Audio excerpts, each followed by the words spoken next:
会受到影响？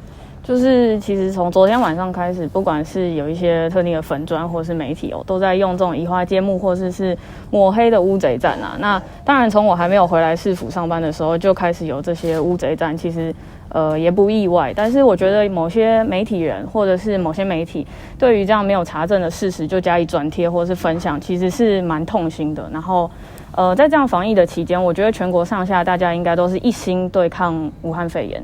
那有些人会花时间跟花心力在关注我的人事案，或者是用这样的政治口水来做抹黑。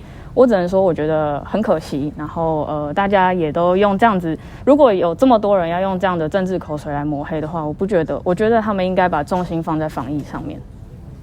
可以问一下，就是说之前那个有网络上有照片说你跟那个徐正文那个台长站在一起，然后你好像在脸书上面有反击。对，这就是我刚刚所说的抹黑战术之一。因为我觉得你贴了一张照片，但是你上面的文字写说照片不能代表什么，但是下面却引发大家个人大家自己的联想。那我觉得这样就是一个抹黑跟泼粪的战术。那其实从选举之后，这样的战术一直没有停过，所以我相信只要是可以查证的话，大家都会善尽查证的责任。那对于某些人在脸书上分享这样的资讯，我觉得很可惜，也很痛心。这次回国市府有什么样的新目标或者是想法？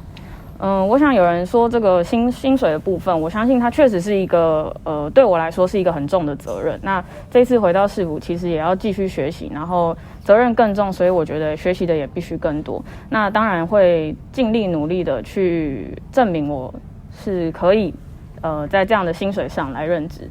那我想现在回到市府来，第一件事最重要的就是在这个防疫工作上，有很多的事情需要帮忙处理，也有很多新闻需要从市府这样传递资讯出去，所以我想这就是第一个挑战。市长有什么样的交代或指示？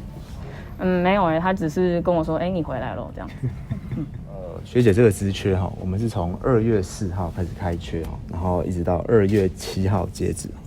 那这个时间我们都是依法依程序来去做公告跟办理征才那这期间我们大概有4位的求职者来投递这个履历那其中有1位是资格不符合书面审查不符合，那另外2位经过这个经历的这个排序之后那学姐黄静她是我们排序第1名，所以我们就是依法来任用。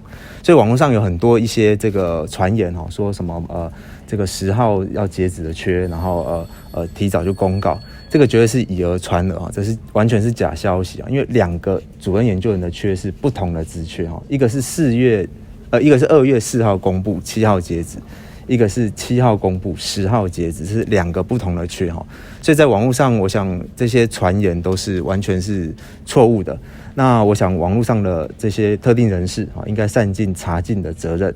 那查禁好详细的这个资讯之后呢，再对公众来传播，这是比较负责任的态度。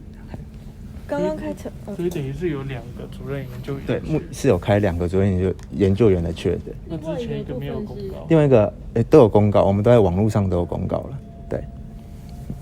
只是他那个时间好像是写，就是他贴的时间是2月7号，所以那个是第2个。对，还有第2个是2月7号公告2月10号截止。那2月4号的有公告吗？都有公告，我们网络上都有公告。2月6号，2月6号截止。